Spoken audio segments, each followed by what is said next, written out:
Les classes de mots. Définition. Une classe de mots est une catégorie grammaticale qui réunit plusieurs mots ayant des caractéristiques communes.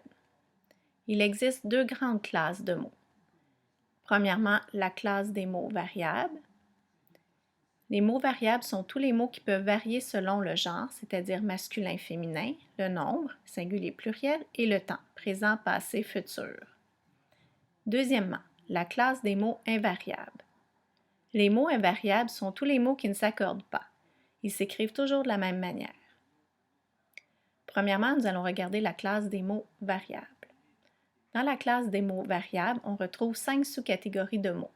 Le déterminant, le nom, le verbe, l'adjectif et le pronom. Commençons par les déterminants. Le déterminant est un mot qui sert à introduire un nom dans la phrase. Voici quelques exemples. Un, une, des, le, la, les, son, c'est, ton, tes, plusieurs et certains. Il y en a plusieurs autres. Ensuite, on a le nom. Le nom est un mot qui sert à désigner une réalité, c'est-à-dire une personne, un animal, un objet, un lieu, un événement, une époque, un sentiment, un concept abstrait, etc. Il y a deux catégories dans le nom. Il y a le nom propre, qui prend toujours une majuscule, qui sert à désigner quelque chose en particulier. Et il y a le nom commun, qui désigne tous les objets qui nous entourent ou les personnages qu'on peut rencontrer. Le verbe. Le verbe est un mot qui exprime une action et qui varie en nombre de personnes, en temps et en mode, c'est-à-dire qu'on va toujours accorder le verbe avec le groupe sujet auquel il est relié. Les exemples de verbes: marcher, courir, danser, lire, écrire, calculer, improviser, chanter, etc. Ensuite, l'adjectif. L'adjectif est un mot qui apporte une précision sur le nom auquel il est associé. Exemple: joli, méchant, magnifique, incroyable, superbe. En fait, l'adjectif vient préciser le nom davantage. Le pronom. Le pronom est un mot qui sert notamment à la reprise d'informations puisqu'il remplace généralement un mot ou un groupe de mots précédemment nommés. Exemple: une personne, un lieu ou un adjectif. On va souvent utiliser les pronoms pour éviter de répéter le nom dans un texte.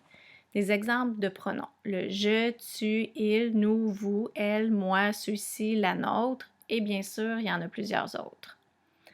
Passons maintenant à la classe des mots invariables.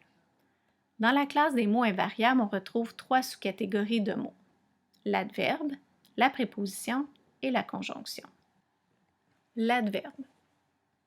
L'adverbe est un mot invariable qui modifie ou précise le sens d'un verbe ou d'un adjectif.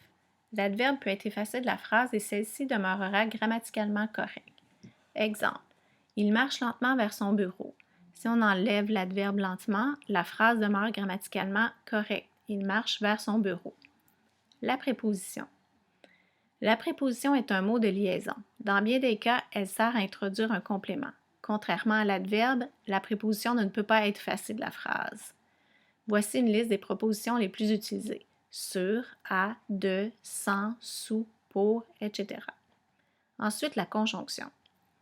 La conjonction est un mot invariable qui sert à relier deux mots, groupe de mots ou deux phrases.